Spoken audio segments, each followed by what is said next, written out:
Mirad cuál amor nos ha dado el Padre para que seamos llamados hijos de Dios. Por esto el mundo no nos conoce, porque no le conoció a Él. Esto lo encontramos en 1 Juan 3:1. Cuando era adolescente escuché a un hombre decir: si estás en alguna falta, por más pequeña que ésta sea, no te preocupes en orar. Tu oración solo llegará al techo de tu habitación. Imagínate un adolescente escuchando estas palabras. Para mí fueron terribles. Hubo un antes y un después. Cuando uno es adolescente se hace tantas preguntas y la mayoría no tienen respuesta. A partir de esto me fue muy complicado entender la historia del padre del hijo pródigo. Esta historia nos cuenta que había un hombre muy adinerado que tenía 2 hijos. El más pequeño de ellos decide irse, pedir su herencia e irse al mundo a recorrerlo y a vivir en sus deleites. En eso pierde toda su fortuna y se da cuenta que se queda sin amigos, sin dinero, sin casa. Entonces decide volver a su hogar. Dice: mi padre tiene muchos empleados, iré a ver si yo puedo ser parte de uno de ellos. Cuando regresa a su hogar, su padre lo estaba esperando desde la puerta. Lo ve de lejos y corre al encuentro de su hijo, lo abraza fuerte y le besa el cuello y le dice: hijo, estuve tanto tiempo esperando por vos. El hijo no podía entender tanto amor del padre. El padre, contentísimo, le dice a sus empleados: traigan el mejor traje, los mejores zapatos, un anillo, que regresó mi hijo, esta noche hay fiesta. El hijo pensaba que iba a recibir reproches de su padre y que incluso lo iba a maltratar. Sin embargo, la respuesta del padre fue otra. Todo el tiempo lo estuvo esperando, anhelando el regreso de su hijo, de su amado hijo. Dios nos creó con el fin de amarnos y que le amemos. La palabra dice en Jeremías 31:3: con amor eterno te he amado, por tanto te prolongué mi misericordia. El enemigo de las almas es el padre de toda mentira.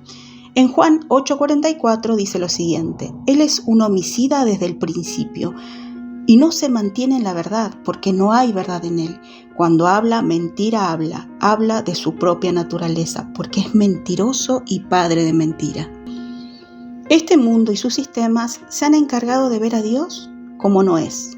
El enemigo se metió, jugó sus cartas e hizo creer que Dios era perverso, caprichoso, y si no hacemos lo que Él quiere, nos fulmina en el infierno. Lamentablemente, muchos comieron de esa mentira.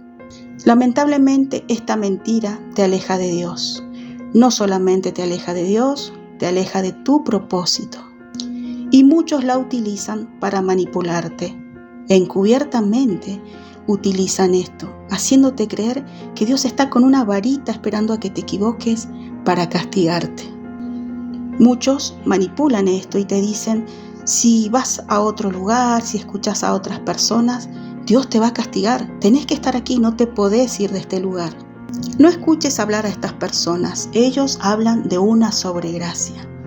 Pero escuchemos atentamente lo que dice la palabra en 1 Juan 4:8. Amados, amémonos unos a otros, porque el amor es de Dios. Todo aquel que ama es nacido de Dios y conoce a Dios. El que no ama no ha conocido a Dios, porque Dios es amor. Cuando conocemos verdaderamente a Dios, no tenemos miedo de acercarnos a Él, porque su amor nos da la confianza, que en Él encontramos el consuelo, la paz, las respuestas a todas nuestras preguntas. El mayor error del ser humano fue no buscar la presencia del Espíritu Santo de Dios en su interior, pues fue más fácil comer comidas que otros habían masticado antes. El enemigo de las almas, el padre de toda mentira, vino a engañar y hacerle creer al hombre que hay una brecha entre nosotros y nuestro amado Dios. Te preguntarás: ¿pero por qué Dios entonces permitió esto? Te diré la respuesta. Dios, en su inmenso amor, mandó a su Hijo Cristo para que recuperáramos lo que perdimos en el huerto del Edén. Y sí, le permite al enemigo jugar esas cartas. ¿Pero por qué? Cuando el enemigo juega esas cartas, nosotros podemos evaluar de dónde vienen esas palabras. Si conoces las Escrituras, si tenés una intimidad con Dios, vas a darte cuenta dónde está la mentira, dónde radica la mentira y cuál es el fin de que te hagan creer estas cosas.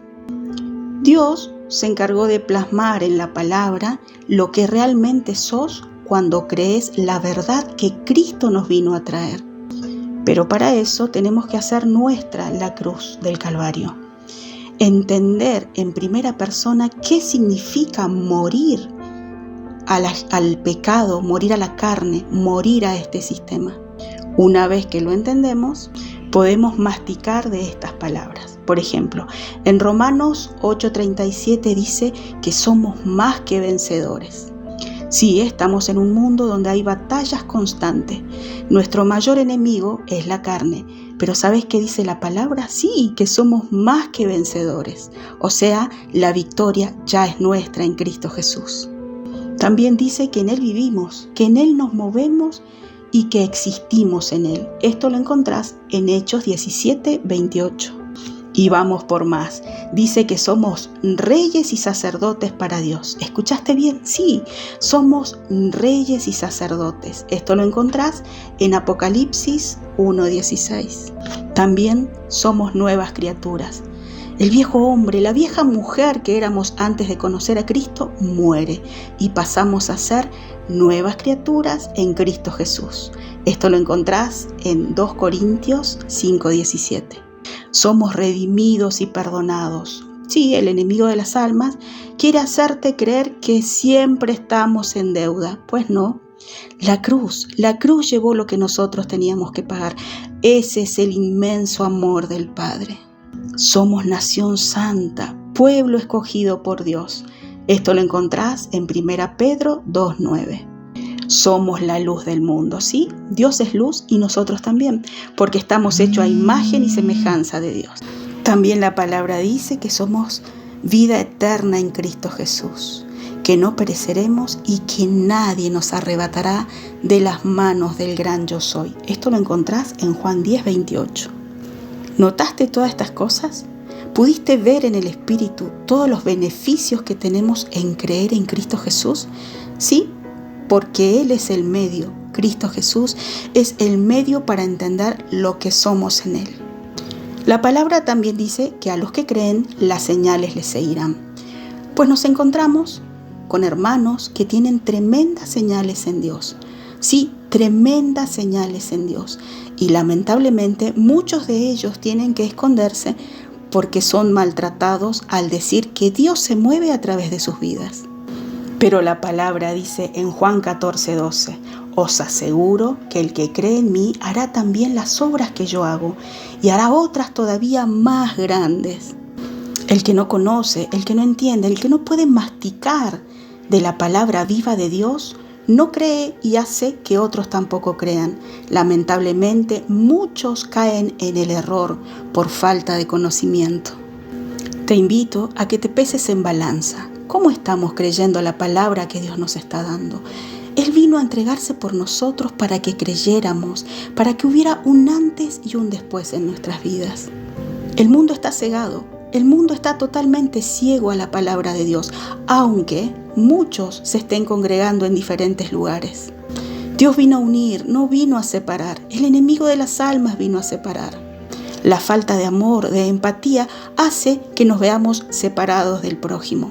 ¿Cómo vas a amar si no te pones en el zapato del otro? Porque consciente o inconscientemente muchas veces nos sentimos mayores que ellos. Yo en mi adolescencia no entendía el gran amor de Papá Dios, pero lo busqué y lloraba y le decía, papá, debe haber algo más. Y en efecto, hubo algo más, porque la palabra dice que Él está a la puerta y llama y está siempre atento a nuestro clamor. No te dejes confundir por el enemigo de las almas, ¿sí? Dios es amor y es un amor totalmente incomprendido por aquellos que no conocen a Papá Dios. El amor de Dios es una fuerza gigantesca que atrapa, que envuelve, porque esa es su esencia. No dejes pasar el tiempo. Anda a tu cuarto secreto. Decile a papá, necesito conocerte de verdad. Necesito conocerte en primera persona. Tu palabra dice que con lazos de amor me atrajiste hacia ti. Necesito, papá, esos lazos de tu amor que me lleven a tu corazón. Necesito amarte para saber amarme a mí y amar a mi prójimo. El Espíritu Santo de Dios te dice hoy, busca en tu interior. Si crees, en tu interior correrán ríos de agua viva que serán un deleite para tu vida, un deleite para Papá Dios y un deleite para los que estén cercanos a vos. Dios es amor y está esperando que lo experimentes.